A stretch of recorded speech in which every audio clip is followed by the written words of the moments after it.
Vámonos con la información. Enrique Insunza dejó la bancada de Morena en el Senado de la República y se declaró legislador independiente. El senador por Sinaloa se negó a pedir licencia ante los señalamientos de Estados Unidos por crimen organizado. Insunza negó las acusaciones y sostiene que no existen elementos para separarse de sus funciones. Su salida de Morena implica también dejar la presidencia de la Comisión de Estudios Legislativos. Bueno, pues a ver si no lo toman como pues otra afrenta, ¿no? No solo porque dejó Morena, ya no lo querían en Morena, pero el hecho de que se mantenga como legislador ahora independiente, pero en funciones, a ver si no les resulta como a Rubén Rocha, ¿no? Una imprudencia que le costó caro a Rubén Rocha Moya. Y el coordinador de Morena en el Senado, Ignacio Mier, pidió a Enrique Insunza solicitar licencia. Sin embargo, el senador por Sinaloa rechazó esta propuesta. La petición ocurrió el lunes en una reunión privada. Bueno, en fin, otra vez el caso de Sinaloa y las acusaciones de Estados Unidos y la imprudencia de los señalados. Así reaccionó Ignacio a este tema de Morena y actuar como senador independiente, por lo cual desde ahora sus opiniones y sus acciones serán exclusivamente bajo su actividad personal.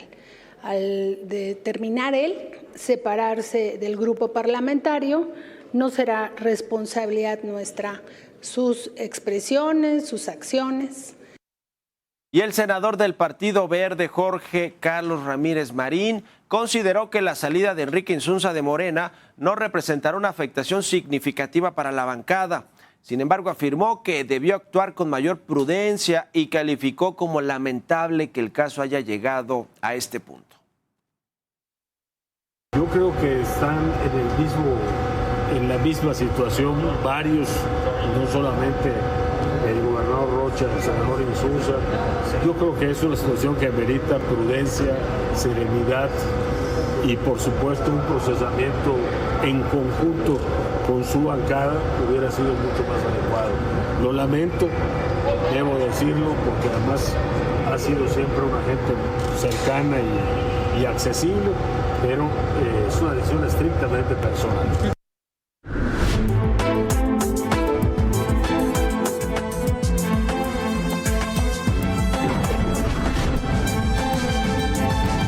Ruta 2027. Vámonos con Ruta 2027. Morena nombró a Imelda Castro como la coordinadora estatal de la defensa de la transformación en Sinaloa.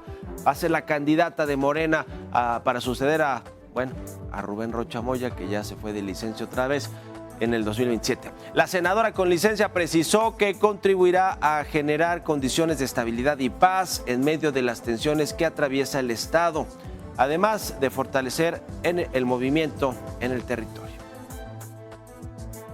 Soy una figura política plenamente limpia y creo que el activo más grande que hoy tenemos es justamente la honestidad. Lo congruente es que pida licencia, esté donde esté, en partido político o grupo parlamentario que sea, él debería, si no, como dice el dicho, el que nada debe, nada teme. ¿Por qué aferrarse al fuero constitucional? Entonces debe de pedir licencia. Y en Querétaro designaron a Santiago Nieto como coordinador estatal de la 4T rumbo a las elecciones del próximo año. Allí gobierna el PAN, a diferencia de Sinaloa, con Morena, con Rocha Moya y ahora Graciela Domínguez. Y bueno, pues en Querétaro es otra historia, pero va a pelearla Santiago Nieto al PAN esta gubernatura el próximo año. Caminemos Querétaro entero, desde la sierra hasta las zonas más industrializadas, escuchando a cada comunidad, atendiendo sus necesidades y reconociendo la grandeza de cada región. Queremos un Querétaro ambientalista, científico, humanista, donde se respeten los derechos de las mujeres, donde las personas, cualquier persona, sin importar el origen étnico, las preferencias sexuales, la religión. Y el PAN cerró filas con Francisco Pelayo Covarrubias como su perfil político para Baja California el próximo año en las elecciones del 27. La dirigencia nacional aseguró que buscará recuperar el Estado y criticó a la actual administración estatal. En 2021, Pelayo perdió contra el actual gobernador morenista Víctor Castro Cosío.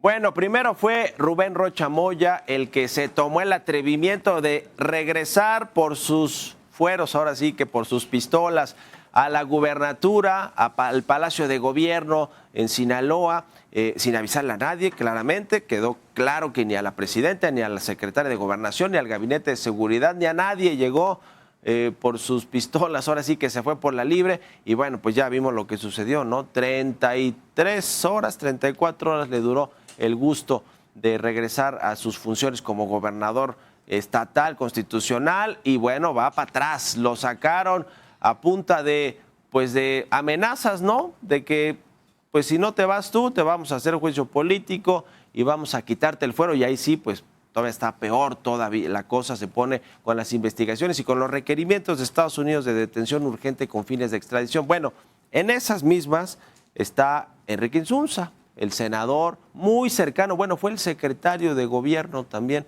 de Rocha Moya en algún momento, fue el que se estaba perfilando, escuchen, se estaba perfilando antes de que fuera el desastre de los Chapitos, del Mayo Zambada y por supuesto de la acusación de los Estados Unidos. Se perfilaba para suceder a Rubén Rocha Moya en la candidatura, él quería ser, en la gubernatura, él quería ser el candidato. Ahora que vemos a Imelda Castro como la abanderada de Morena para competir el próximo año, que prácticamente si no sucede algo extraordinario va a ganar Morena, Sinaloa, pese a que está en el peor momento de su historia el Estado, con tanta violencia, inseguridad, la economía desplomada, un desastre tremendo en Sinaloa. Bueno, con todo y todo, como no hay mucha oposición que digamos y como pues siguen teniendo sus acuerdos, ya saben con quiénes, pues todo indica que Morena va a ganar y tal vez arrasar en las elecciones del 27 para Morena. Así que esto, aunque suene contradictorio, hoy las encuestas es lo que dejan ver. Pero regresando a Enrique Insunza, que les decía, era en su momento el delfín de Rocha Moya para suceder en la gubernatura. Eso ya por supuesto que no va a suceder absolutamente, además de que ya eligieron quién va a abanderar a Morena, va a abanderar a Imelda Castro, que dicen que no es del grupo de Rocha Moya.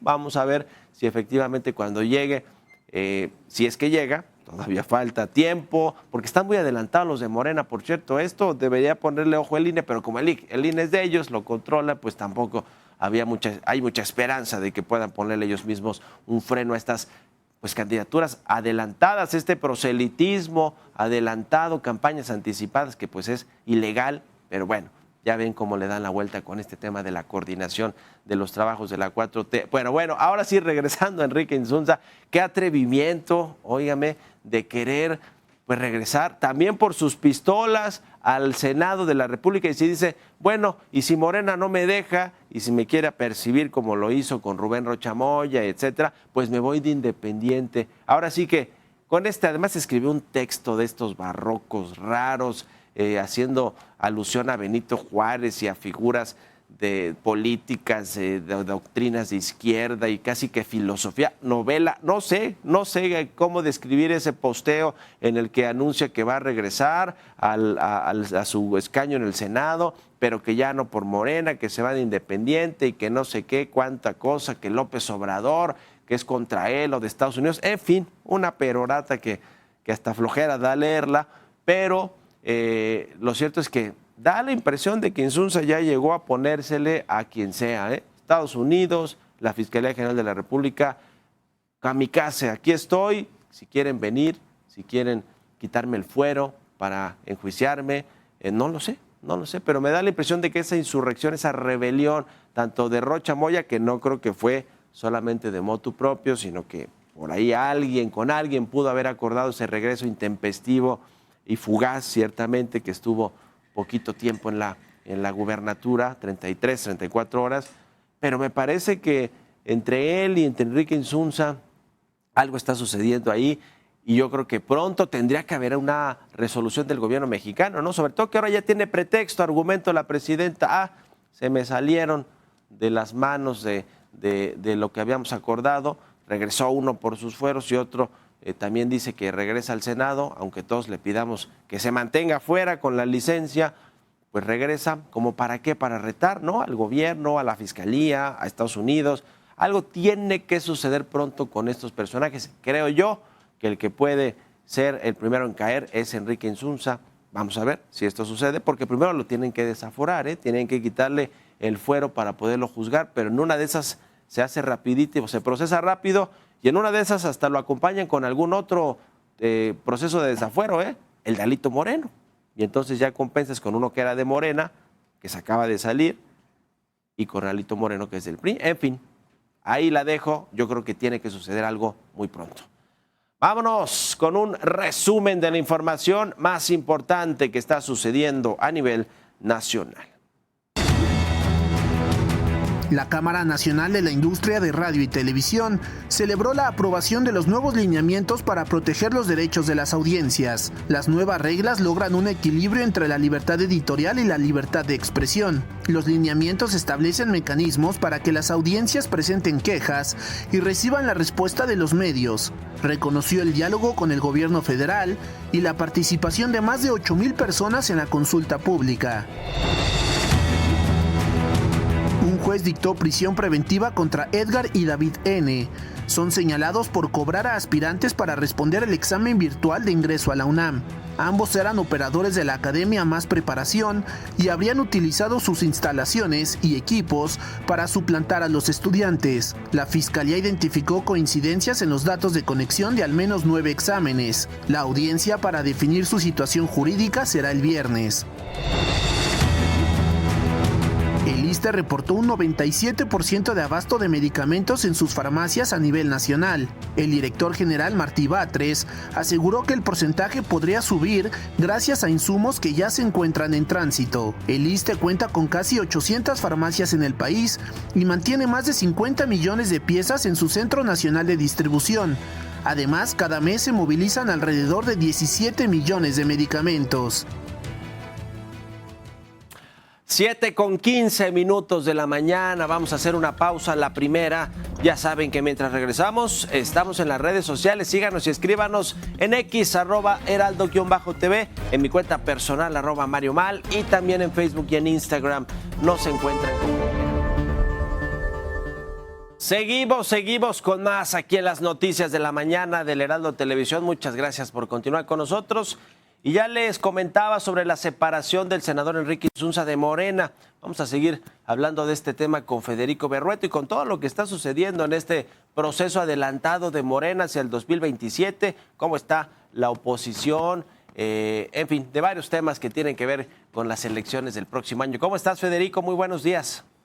Me da mucho gusto saludarte, Mario, y por tu amable conducto saludo a la audiencia. Gracias. Pues a ver, primero el caso de Enrique Insunza, que deja la bancada de Morena, pero que se mantiene con esta idea de regresar ya formalmente a su escaño del Senado, ahora como senador independiente. ¿No es esto otra afrenta como la que hizo el fin de semana pasado Rocha Moya a Morena, la presidenta y al movimiento? ¿No se trata de algo de eso? ¿Qué crees que va a pasar con Enrique Insunza después de esta decisión?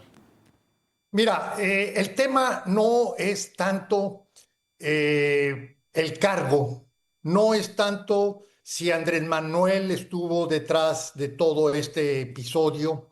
Desde luego que es un tema importante para quienes opinan y siguen los temas. No, el tema más importante es la impunidad. Y aquí la pregunta que debemos hacernos es si lo que está haciendo el senador o lo que están haciendo con el senador Insunza nos remite al camino de abatir la impunidad.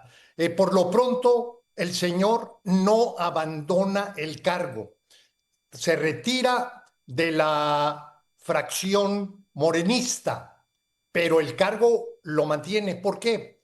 Porque Insunza es un abogado. Ha sido alto funcionario judicial y sabe perfectamente que la inmunidad e impunidad que le provee la investidura del legislador le permite mantener a raya en su expectativa la embestida judicial del gobierno norteamericano, que es lo fundamental de todo este proceso.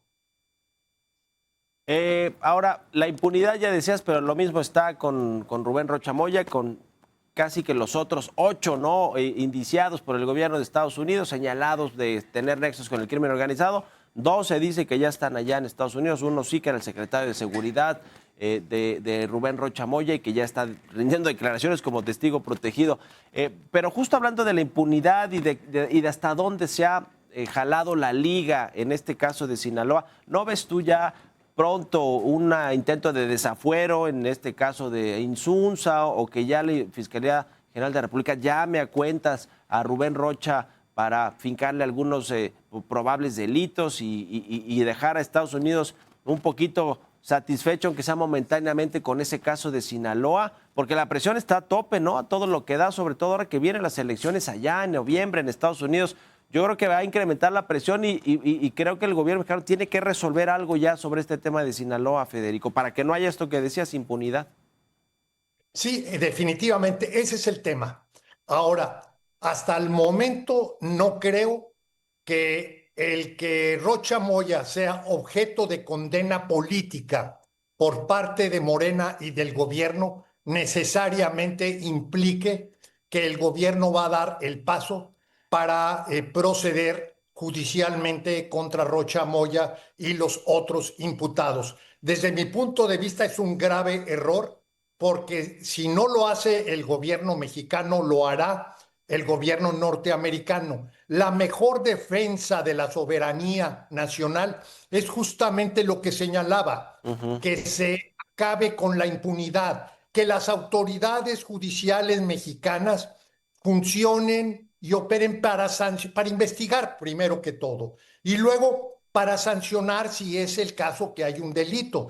El problema es que la Fiscalía no investiga y el Poder Judicial pues perdió valor precisamente por su sometimiento al control político del gobierno. Estamos metidos en un verdadero problema y mi pronóstico es que la presidenta va a actuar contra Rocha Moya como una última instancia, porque hasta ahora el objetivo ha sido cuidar al régimen con vistas a la elección del 27.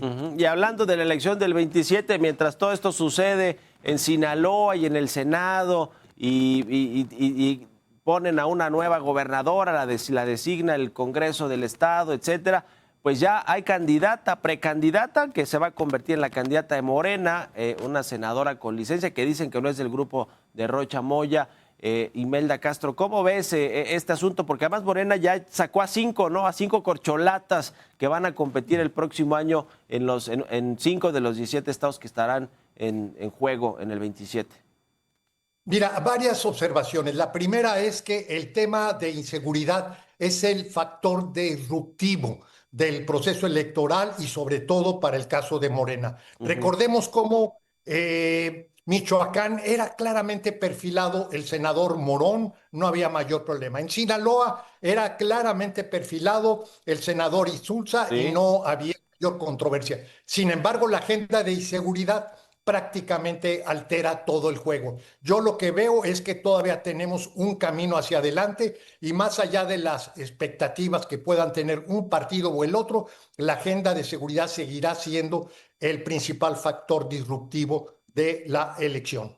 El tema del proceso adelantado, las campañas anticipadas, todo esto que está haciendo Morena, pues con el pretexto de que van a recorrer sus entidades, trabajo de tierra y que no son formalmente pues precandidatos o candidatos porque no da el tiempo de las leyes electorales.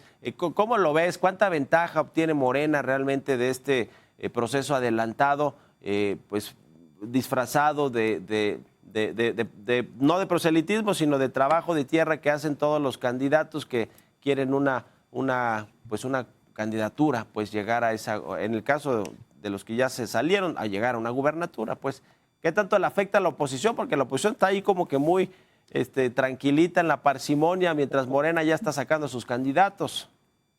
Mira, te voy a decir, la elección del 27 se va a desarrollar en condiciones inéditas, precisamente por lo que señalaba la agenda de inseguridad. Es natural que los aspirantes, los partidos, pues estén buscando ganar la elección, ganar votos. Eso es parte del juego. Lo que no debe ser parte del juego es que las autoridades participen de lo mismo, que los gobernadores estén en el intento de reproducirse en el poder. Y lo que es peor, que el gobierno nacional defina incluso la agenda de Estado, la agenda de seguridad nacional, la agenda de seguridad pública en función de objetivos electorales. Eso, en mi opinión, se me hace extremadamente irresponsable. ¿Cuál es tu pronóstico para el 2027 en términos de las 17 gubernaturas? Quizá el Congreso, si perdería Morena en la Cámara de Diputados la mayoría calificada. ¿Qué opinas? ¿Cuántas retendría Morena, por ejemplo, de esas 17 gubernaturas, o ganaría algunas que no tiene? Sí, mira, son dos planos, el plano federal y el plano local. En el plano federal no hay manera, te lo digo desde ahora, que Morena, a través de condiciones normales de la elección, si se desborda el crimen organizado y si el INE y el tribunal hacen fechoría y media, bueno, pues ya es otro el juego. Pero vamos a decir que en condiciones de normalidad no hay manera que Morena tenga la mayoría calificada. Es más, Morena por sí misma, es decir, sin PT y el Verde, no va a tener mayoría absoluta. No lo tiene ahora, mucho menos lo va a tener en el 27. Ahora, en el ámbito local, yo lo que vería es que cada estado tiene su propia dinámica, que no es la agenda nacional la que determina, sino fundamentalmente la local. Creo que en Michoacán están dadas las condiciones para alternancia, es decir, para que Morena pierda, igual que en Campeche. En los demás estados hay una gran incertidumbre. Nuevo León, que es la joya de la corona, va a ser una elección disputada entre el candidato del PRI y PAN, que va a ser Adrián de la Garza, con quien resulte candidato o candidata por parte de Movimiento Ciudadano. Veo muy desangelado a Morena, y más en el norte y en un estado como el de Nuevo León. La oportunidad de Morena es Chihuahua, aunque creo que todo lo que ha hecho Morena de 3-4 meses a la fecha va a contrapelo de su objetivo electoral. Hace 3-4 meses yo te hubiera podido decir que Morena va a ganar Chihuahua. Ahora la veo sumamente difícil. Ya, bueno, muy bien. ¿Ves a varias fuerzas políticas dentro de Morena, o varias corrientes intentando incidir en esas candidaturas? A la presidenta Sheinbaum, al expresidente López Obrador. ¿Quiénes van a poner a los candidatos? Porque si se da por el método de encuesta, como supuestamente lo están haciendo, aunque ahora no han presentado las encuestas, ¿no?, que dieron por ganadores a los que van a coordinar estos trabajos, que se convertirán en candidatos. Mira, pero ¿a quién ves en esa correlación de fuerzas dentro de Morena impulsando candidatos? Mira, lo primero que te debo decir es que las encuestas son una patraña. Es un recurso que tú lo utilizas desde el poder, si te sirve o no te sirve, pero que las encuestas sean las que definan eso requiere una cuota altísima de ingenuidad para creer que así se resuelve la candidatura. La presidenta va a ser la que va a resolver las candidaturas. ¿Cómo las va a resolver? En algunos casos concediendo ante el poder local, en otros casos pues satisfaciendo el interés de la línea López Obradorista, y creo que va a haber un gran pragmatismo en la definición de las candidaturas. Difícilmente, a diferencia de muchos colegas míos, yo no veo que se esté fracturando Morena, que haya un enfrentamiento entre la presidenta y López Obrador. El incentivo para mantenerse unidos es muy grande como para tener una lucha fratricida al interior de Morena. Ya, bueno, pues lo estaremos viendo de aquí al 27, cómo se desarrollan todas las campañas y bueno, luego la elección. Seguramente platicaremos mucho antes de que eso suceda. Federico, muchas gracias por estos minutos y buenos días. Muchas gracias, me da gusto saludarte y saludo a la audiencia por tu amable conducto. Hasta pronto, Federico Berrueto, que es experto en estos temas de política electoral. Vámonos a otro asunto. El Departamento de Justicia de los Estados Unidos presentó cargos contra Ramón el R1. Este sujeto y su hermano el R2 serían líderes del cártel Jalisco Nueva Generación en Michoacán. Ambos son señalados de ser responsables de fabricar y distribuir cocaína y metanfetaminas en la Unión Americana. La Fiscalía General de la República acusa al R1 de ser el autor intelectual de los asesinatos de Carlos Manzo y Valeria Márquez. Y la Fiscalía de Michoacán investiga la relación entre Grecia Quirós, la presidenta municipal de Uruapan, y Samuel N., exfuncionario con vínculos con el cártel Jalisco Nueva Generación. Esto luego de las acusaciones realizadas por Yesenia Rodríguez, la exsecretaria particular de Carlos Manzo, quien aseguró que tras el asesinato del edil, Quirós y Samuel N. tuvieron varios encuentros.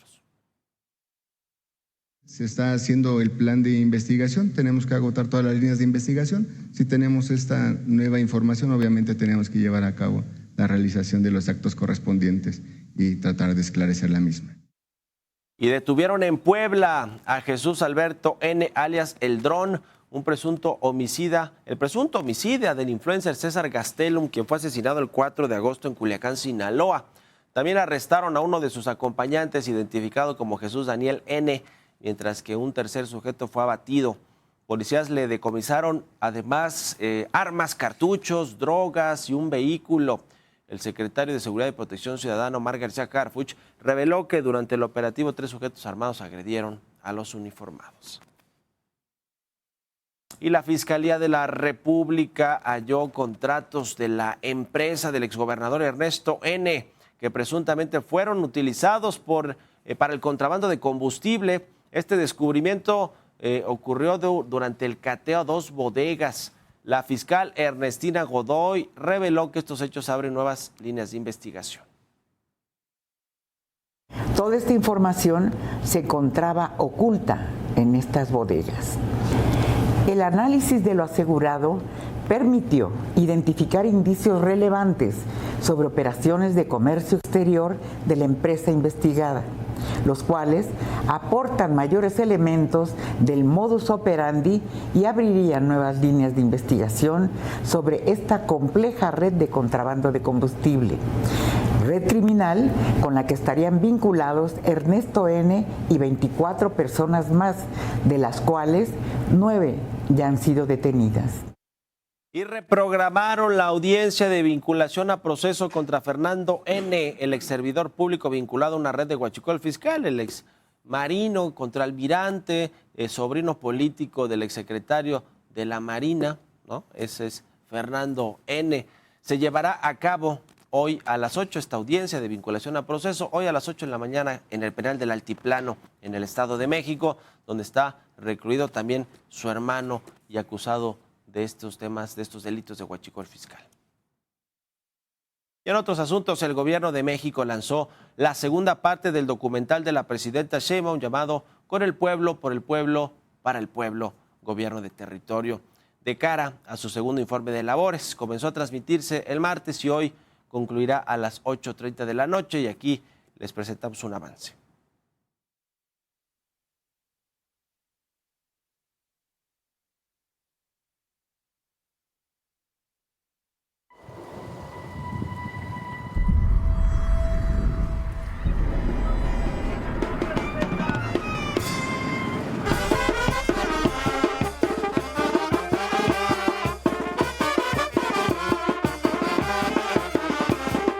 Es un cambio de régimen, es un nuevo pacto social, donde el principal protagonista es el pueblo. Vámonos con lo más importante que está sucediendo en el mundo, la información internacional.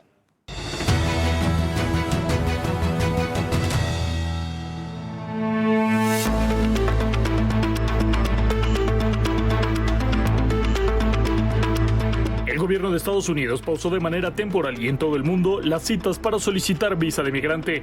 La Casa Blanca aumentará los requisitos del visado de trabajo, por lo que entrenará a su personal consular con nuevos procedimientos. Dicha preparación tiene la intención de que los nuevos solicitantes no sean un cargo a las arcas públicas.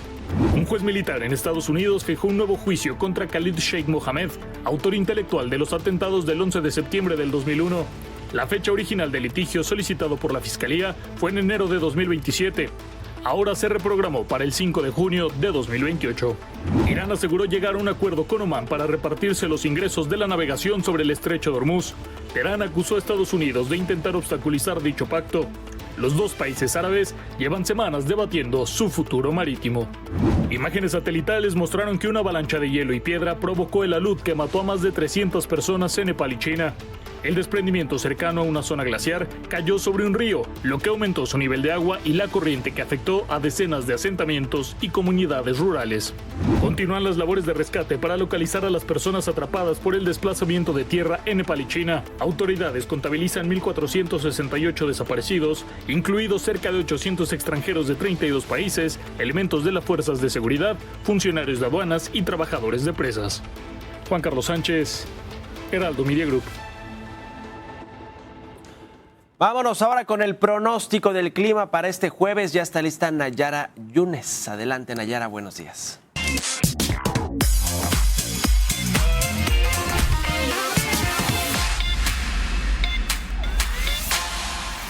Buenos días, Mario, para ti y todos los que nos acompañan el día de hoy. Hoy jueves, y como siempre les vengo a contar cómo estará el pronóstico del tiempo aquí en la Ciudad de México, empezando con una temperatura de 17 grados a las 9 de la mañana, 23 grados a las 2 de la tarde y a las 6 de la tarde contamos con 21 grados, la radiación UV será baja. En el Estado de México, 14 grados a las 9 de la mañana, 21 grados con probabilidades de chubascos a las 2 de la tarde y a las 6 de la tarde con 17 grados, la radiación UV también será baja. Pasando al norte de la República Mexicana, Baja California tendrá hoy una temperatura máxima de 31 grados y una mínima de 22 grados. Chihuahua 35 y descenderá a 23 grados.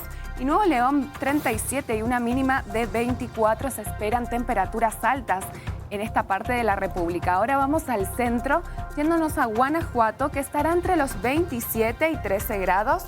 En Puebla 27 y una mínima de 11. Y en Morelos 28 y descenderá a 17 grados. Y pasando al sur del país, el termómetro oscilará entre los 34 y 23 grados en Chiapas. En Tabasco 35 y una mínima de 25 y en Quintana Roo 31 con una mínima de 25 grados. Hasta aquí la información, Mario, regreso contigo. Gracias, Nayara, buen jueves. Vámonos a una pausa, síganos en las redes sociales, estamos en X, @Heraldo_TV, Facebook e Instagram, nos encuentran como Heraldo Televisión, regresamos.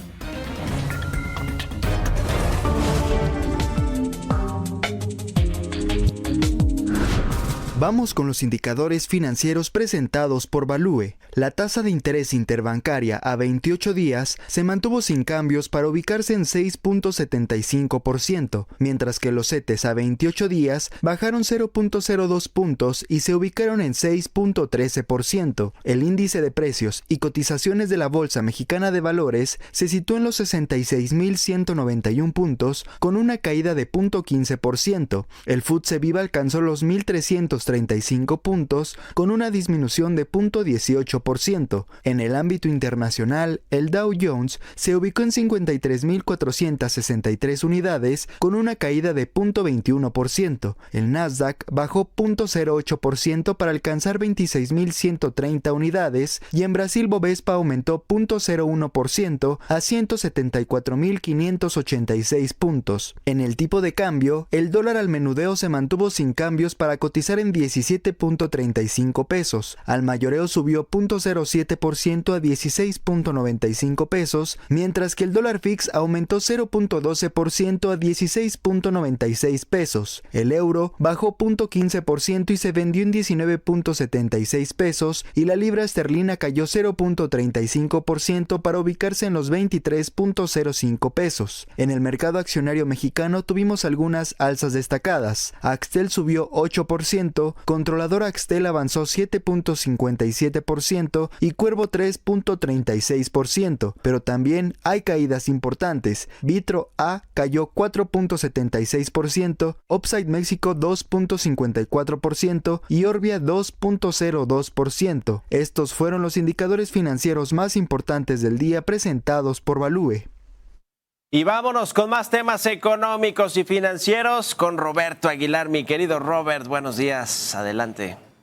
¿Qué tal, Mario? Muy buenos días. Te platico que las bolsas están avanzando, impulsadas justamente por el sector de tecnología y a su vez por los resultados de Nvidia que fueron extraordinarios para muchos y bueno, sobre todo las expectativas de esto que constituye el termómetro de la inteligencia artificial en todo el mundo, el principal proveedor y diseñador y fabricante de los microchips.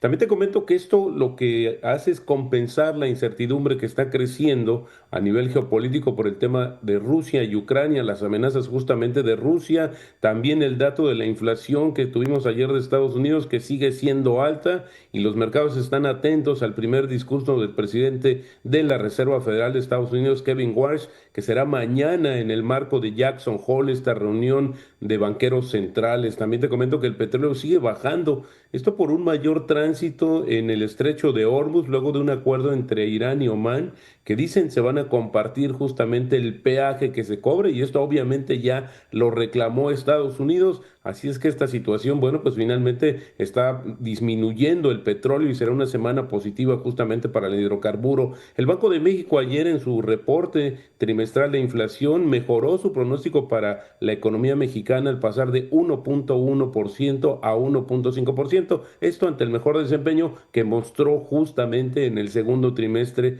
la economía nacional. Y bueno, para 2027 redujo ligeramente su pronóstico de 2.1% a 2%. Pero sí advierte Mario, pues que esta expectativa en torno al tema comercial podría pues afectar también el crecimiento de la economía mexicana. Y el tipo de cambio cotiza en estos momentos en 16.98 pesos por dólar. La divisa estadounidense se está estabilizando a nivel global, también a la espera justamente de esta conferencia de política monetaria que ha causado mucha expectativa en todos los mercados, Mario.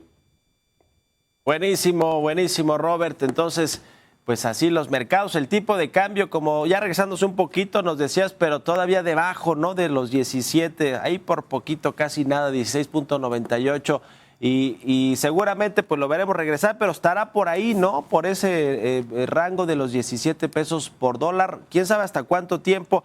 Porque creo que ahora que se termine el TEMEC, de renegociar, que venga el paquete económico, creo que eso nos va a dar mucha guía también, o le va a dar guía a los mercados, a los inversionistas que tienen sus posiciones en los bonos del gobierno, que son de alguna manera también los que van normando cómo está el tipo de cambio. Totalmente, y ayer lo que quedó claro en el informe de Banxico es que van a mantener la tasa de referencia, Mario, y esto pues va a seguir haciendo atractivo justamente la tasa real que ofrezca México. Pero bueno, ante otros factores, como tú bien apuntas, el tema del presupuesto, el tema justamente del futuro de las negociaciones comerciales, pues aún así se sigue viendo positivo el tipo de cambio, 17.50, incluso yo diría debajo de los 18 pesos podríamos cerrar este año, y habría que ver qué sucede en el 2027, Mario. Buenísimo, gracias, Roberto Aguilar. Al contrario, Mario, muy buenos días, y las finanzas nos harán libres. Buen jueves. Vámonos ahora del otro lado con Gerardo González y los deportes. ¿Qué nos tienes, Gerardo? Buenos días.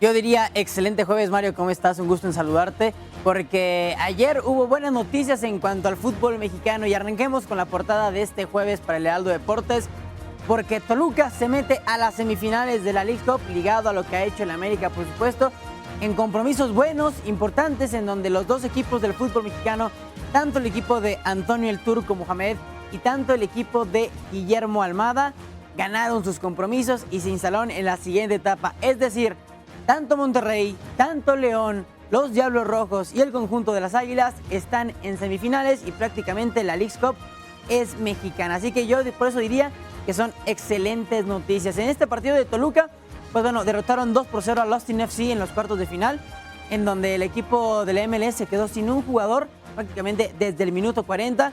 De ahí en fuera, pues bueno, el dominio escarlata sería prácticamente importantísimo.